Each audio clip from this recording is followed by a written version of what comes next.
कहानी की शुरुआत में एक पर्स स्नैचर एक लेडी का पर्स चुरा कर भाग जाता है और अब उस पर्स को वापस हासिल करने के लिए फिजिक्स का एक टीचर जिसका नाम माइकल है उस चोर का पीछा करता है। पर अगले पल वो देखता है कि उसके पीछे एक लड़की भाग रही है जिसका नाम क्योंग जिन है, जो कि एक ईमानदार पुलिस ऑफिसर है। उसे कुछ समझ नहीं आता कि चोर मैं हूँ या मेरे आगे। वो क्योंग जिन को बताता भी है कि चोर मेरे आगे भाग रहा है, लेकिन क्योंग जिन उसकी एक बात नहीं सुनती और उसे वहीं पर दबोच लेती है। वो उसे कन्विंस करने की कोशिश करता है कि चोर मैं नहीं हूँ, लेकिन क्योंग जिन उसकी कोई बात नहीं सुनती और पकड़कर उसे पुलिस स्टेशन ले आती है। लेकिन माइकल अब भी एक ही बात बार बार बोल रहा होता है कि चोर मैं नहीं था, बल्कि चोर मेरे आगे भाग रहा था, लेकिन तुमने मुझे पकड़ लिया जिस वजह से चोर भाग गया।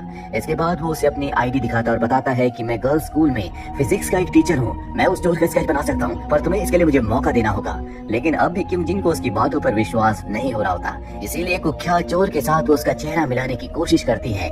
लेकिन जब चेहरा नहीं मिलता तो कहती है ठीक है तुम अब स्केच बना सकते हो। जिसके बाद माइकल स्केच बनाकर वहाँ से बाहर निकल जाता है और तभी वो सड़क के किनारे पर देखता है कि वहाँ पर वही पर्स पड़ा है जो वो पर्स स्नैचर लेकर भागा था। वो उस पर्स को उठा लेता है, पर तभी पीछे से एक बार फिर से क्योंग जिन आ जाती है। माइकल कहता है कि जैसा तुम सोच रही हो वैसा कुछ नहीं है, मैं चोर नहीं हूँ, लेकिन वो उसकी बात नहीं सुनती और पकड़कर उसे एक बार फिर से पुलिस स्टेशन ले आती है। लेकिन माइकल की किस्मत अच्छी होती है कि जो स्केच उसने बनाया था उस स्केच की वजह से पुलिस ने अब असली चोर को पकड़ लिया है, इसीलिए क्योंग जिन को उसे छोड़ना पड़ता है। जाने से पहले माइकल कहता है कि तुमने मुझे 2 बार पकड़ा, तुम्हें मुझसे सॉरी कहना चाहिए, मैं चोर नहीं था। क्योंग जिन कहती है कि मेरी डिक्शनरी में सॉरी वर्ड नहीं है, अगर तुम चाहते हो कि मैं तुम्हें सॉरी कहूँ तो तुम्हें अपना नाम सॉरी रखना होगा। और ये कहकर क्योंग जिन वहाँ से चली जाती है। अब कुछ दिनों के बाद माइकल पुलिस स्टेशन आता है, जहाँ पर वो एक ऑफिसर से कहता है कि मैं शहर में पेट्रोलिंग में पुलिस की मदद करना चाहता हूँ। पुलिस ऑफिसर कहती है कि वैसे तो सब जा चुके हैं, लेकिन तुम्हारी पार्टनर अब आने वाली है जिसके साथ तुम जा सकते हो। और तभी वहाँ पर क्योंग जिन आ जाती है, जिसे देखकर वो परेशान हो जाता है क्योंकि क्योंग जिन उसे 2 बार पहले भी अरेस्ट कर चुकी है। लेकिन अब उसे क्योंग जिन के साथ पेट्रोलिंग के लिए जाना पड़ता है, जहाँ पर माइकल क्योंग जिन को बताता है कि उसने अभी अभी फिजिक्स के टीचर के तौर पर स्कूल ज्वाइन किया है और अब एक बहुत बड़े आदमी का बेटा क्योंग जिन को कुछ उल्टा सीधा कहता है, जिस बात को बर्दाश्त नहीं कर पाती और उसे बुरी तरह से मारती है, उसे सबक सिखाती है। माइकल को समझ में आ चुका है कि क्योंग जिन बहुत ही ब्रेव है।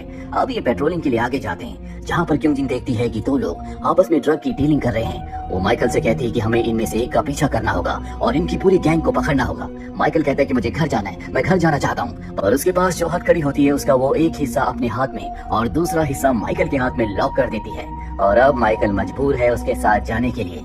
ये दोनों उस आदमी का पीछा करते हैं। वो आदमी चलते चलते गोडाउन के अंदर चला जाता है, ये दोनों भी उसके पीछे चले जाते हैं, पर ये देखकर हैरान हो जाते हैं कि वहाँ पर कोरियन माफिया और रशियन माफिया ड्रग की एक बहुत बड़ी डील कर रहे हैं। और अब इन दोनों ही गैंग्स को लगता है कि इनमें से किसी ने पुलिस को इन्फॉर्म किया था, इसीलिए पुलिस यहाँ पर आ गई। इसीलिए दोनों गैंग आपस में एक दूसरे पर ही गोलियां चला देते हैं, जिसमें बहुत सारे गैंगस्टर मारे जाते हैं। लेकिन क्योंग जिन उस डीलर को पकड़ लेती है जो इनमें से सबसे मेन है। अब यहाँ पर और भी पुलिस ऑफिसर्स आ जाते हैं। क्योंग जिन का जो सीनियर ऑफिसर होता है वो कहता है कि मैंने इन दोनों गैंग्स को पकड़ने के लिए प्लान बनाया था, लेकिन तुमने सब खराब कर दिया। क्योंग जिन और माइकल यहाँ से निकल जाते हैं, पर गलती से इनकी हथकड़ी की चाबी खो जाती है। जिसके बाद ये पुलिस स्टेशन आते हैं, तभी वहाँ पर उस लड़के का पिता आता है जिसे क्योंग जिन ने मारा था। ये बहुत बड़ा आदमी है जो क्योंग जिन को बहुत उल्टा सीधा कहता है, उसे गालियां देता है, उसे मारता भी है और कहता है कि मैं तुम्हें तुम्हारी नौकरी से निकलवा दूंगा। साथ ही वो अपने लोगों से कहता है कि जब भी पुलिस स्टेशन से घर के लिए निकले तो तुम इसका पीछा करना और जो चाहे तुम इसके साथ कर सकते हो। दरअसल इस आदमी से सब डरते हैं, पर ये सारी बातें सुनकर माइकल को कुछ हो जाता है। वो क्योंग जिन की गन निकालकर उस आदमी के सर पर रख देता है और झूठ कहता है कि मैं पहले 3 खून कर चुका हूँ और चौथा करूंगा तो मेरी सजा बढ़ नहीं जाएगी। अगर तुम चाहते हो कि मैं तुम्हें जिंदा छोड़ूं तो अपने घुटनों पर आ जाओ और पुलिस ऑफिसर से यानी कि क्योंग जिन से माफी मांगो। वो उसकी पूरी गैंग को भी ऐसा ही करने के लिए कहता है। वो आदमी डर जाता है और इन सब को क्योंग जिन से माफी मांगनी पड़ती है, जिसके बाद वो सब के सब वहाँ से भाग जाते हैं। उनके जाने के बाद माइकल बताता है कि मैंने कुछ सालों तक एक्टिंग भी की है, मैं एक्टिंग कर रहा था और हम पहली बार क्योंग जिन को मुस्कुराते हुए देखते हैं। और अब भी ये एक ही हथकड़ी से बंधे हुए हैं, इसीलिए इन दोनों को क्योंग जिन के घर जाना पड़ता है, जहाँ पर ये अलग अलग बेड पर एक दूसरे के आसपास सोते हैं। आज का दिन जो इन दोनों ने एक दूसरे के साथ बिताया है, क्योंग जिन अब कहीं न कहीं माइकल को पसंद करने लगी है। माइकल भी उसे बहुत पसंद करता है और इस तरह से इनका रिलेशनशिप शुरू हो जाता है। और क्योंग जिन माइकल से बहुत काम करवाती है, जिससे वो अक्सर परेशान भी रहता है। क्योंग जिन कहती है कि एक अच्छे बॉयफ्रेंड का फर्ज है कि वो अपनी गर्लफ्रेंड के लिए काम करे। अब जब माइकल क्योंग जिन के घर पर होता है तो देखता है कि पियानो के ऊपर एक फोटो है जिसमें क्योंग जिन के साथ उसकी ट्विन सिस्टर होती है जो हूबहू उसी की तरह होती है। क्योंग जिन बताती है कि अब वो इस दुनिया में नहीं है। एक दिन मेरा पियानो कंपटीशन था, उसी दिन मेरी क्लास भी थी, इसीलिए मैंने अपनी क्लास में अपनी ट्विन सिस्टर को भेज दिया ताकि मैं कंपटीशन में जा सकूं। और उसी दिन उसका एक्सीडेंट हो गया जिसमें उसकी मृत्यु हो गई।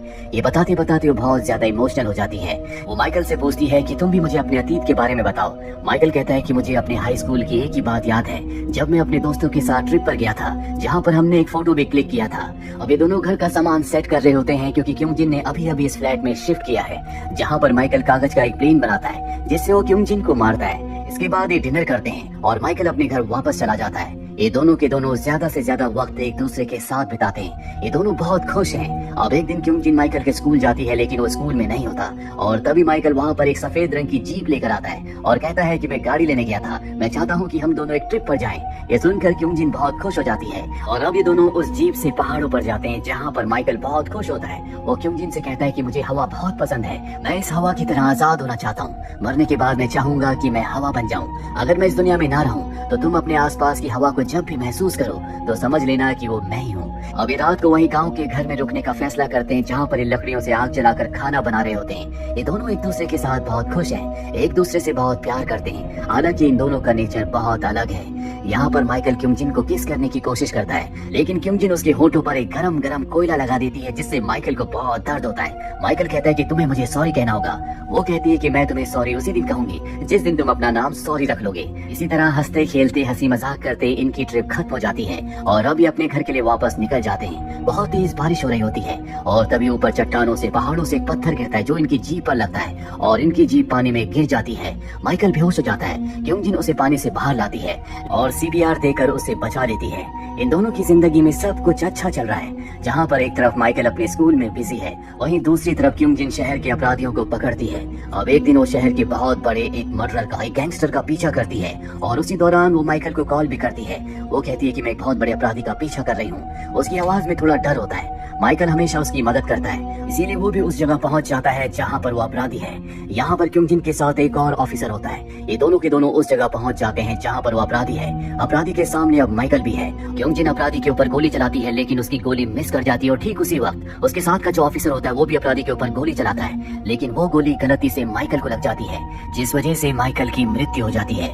क्योंजिन इस सदमे को बर्दाश्त नहीं कर पाती। उसे लगता है कि उसी की गलती से, उसी की गोली से माइकल की मृत्यु हुई है। पहले उसकी ट्विन सिस्टर की जान उसकी वजह से गई क्योंकि उसने अपनी सिस्टर को अपनी क्लास में भेजा था जहां उसका एक्सीडेंट हो गया और उसकी मृत्यु हुई और अब माइकल भी उसे छोड़कर चला गया। उसके पास इस दुनिया में अब कुछ नहीं बचा। वो जीना नहीं चाहती लेकिन बार बार उसे बचा लिया जाता है। फाइनली वो एक बिल्डिंग की छत से कूद जाती है लेकिन उस दिन बलून डे होता है। बहुत सारे लोग बड़े बड़े बलून्स को ऊपर उड़ा रहे होते हैं और ठीक उसके नीचे एक येलो कलर का बहुत बड़ा बलून आ जाता है जिससे वो बच जाती है और तभी कागज का एक प्लेन उसकी तरफ आता है, ठीक वैसा ही प्लेन जैसा माइकल ने कागज से बनाया था। और तब उसे माइकल की वो बात याद आती है जब उसने कहा था कि अगर मैं इस दुनिया में ना रहूं और तुम अपने पास हवा के झोंके को महसूस करो तो समझ लेना कि वो मैं हूँ क्योंकि मुझे हवा बहुत पसंद है और इस दुनिया से जाने के बाद मैं हवा बनना चाहूंगा। क्योंजिन उस कागज के प्लेन को लेकर घर आ जाती है और जब वो उस प्लेन को खोलती है तो वो देखती है कि ये वही कागज है, वही प्लेन है जो कि माइकल ने बनाया था। वो समझ जाती है कि माइकल की सोल उसके आसपास है, उसी की सोल ने उसकी जान बचाई और वो बलून के ऊपर गिरी और अब वो कागज के छोटे छोटे बहुत सारे फैंस बनाती है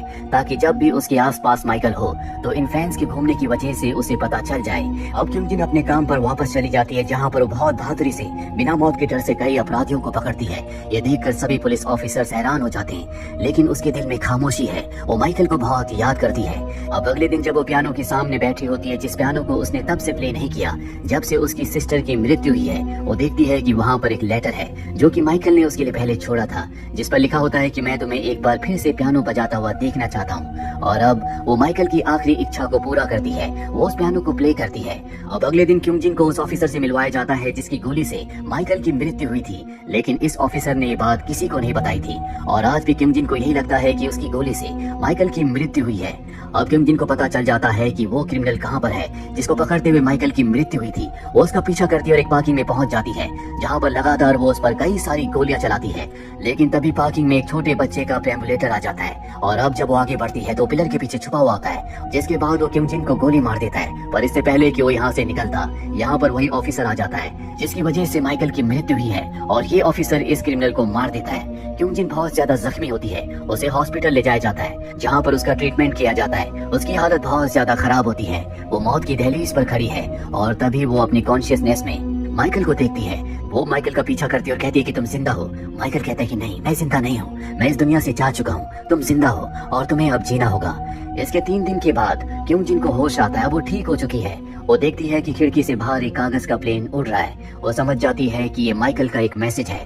दरअसल आज माइकल की मृत्यु को पूरे 49 डेज हो चुके हैं और कोरिया में ये मानना है कि 50 डेज के बाद हर एक आत्मा इस दुनिया को छोड़कर आत्माओं की दुनिया में चली जाती है। और अब क्यों जिन अपने घर आ जाती है। वो देखती है कि चारों तरफ हवा चल रही है और तभी कागज का वो प्लेन जो कि माइकल ने बनाया था वो उसके सामने आकर गिरता है। वो समझ जाती है कि माइकल की आत्मा उसके आसपास है और अब वो माइकल की आत्मा को देख सकती है। वो कहती है कि मुझे तुम्हारी जरूरत है, तुम हमेशा मेरे साथ रहो। माइकल कहता है कि नहीं, मेरे जाने का वक्त आ चुका है। क्यों जिन कहती है कि मैं तुम्हारे बिना नहीं रह सकती, तुम्हारे जाने के बाद मैं भी आ जाऊंगी। माइकल कहता है कि तुम ऐसा कुछ नहीं करोगी, तुम्हारे जाने का वक्त अभी नहीं आया, तुम्हें इसी दुनिया में रहना होगा और तुम्हें बहुत खुश रहना है ताकि जब भी मैं तुम्हें आत्माओं की दुनिया में मिलूं तो तुम मुझे अपने अच्छे दिनों के बारे में बताओ। जब भी तुम्हारा मुझसे बात करने का मन करे तो हवा के आसपास कुछ भी कह देना, मैं तुम्हारी हर बात को सुनूंगा और इसी दुनिया में तुम उस इंसान से जरूर मिलोगी जिसकी आत्मा बिल्कुल मेरी तरह होगी। और इसके बाद माइकल वहाँ से चला जाता है। क्यों जिनको एहसास होता है कि जिंदगी जीने का नाम है और अब वो तय करती है कि वो जिंदगी को खुशी से जिएगी। अब अगले दिन जब वो पुलिस स्टेशन जाती है तो उसकी ऑफिसर उसे कहती है कि एक आदमी यहाँ पर एक बुक देकर गया है जिस पर तुम्हारा नाम है। ये बुक उस आदमी को मिली थी। दरअसल ये वही बुक होती है जो कि माइकल ने उसे गिफ्ट की थी, जो कहीं खो गई थी। और अब वो उस बुक को देखती है जिसके हर एक पेज पर माइकल ने उसके लिए एक फोटो बनाई थी। साथ ही माइकल की वो फोटो भी उसी बुक के अंदर होती है जो उसने उस वक्त क्लिक करवाई थी जब वो अपने हाई स्कूल के दोस्तों के साथ ट्रिप पर गया था।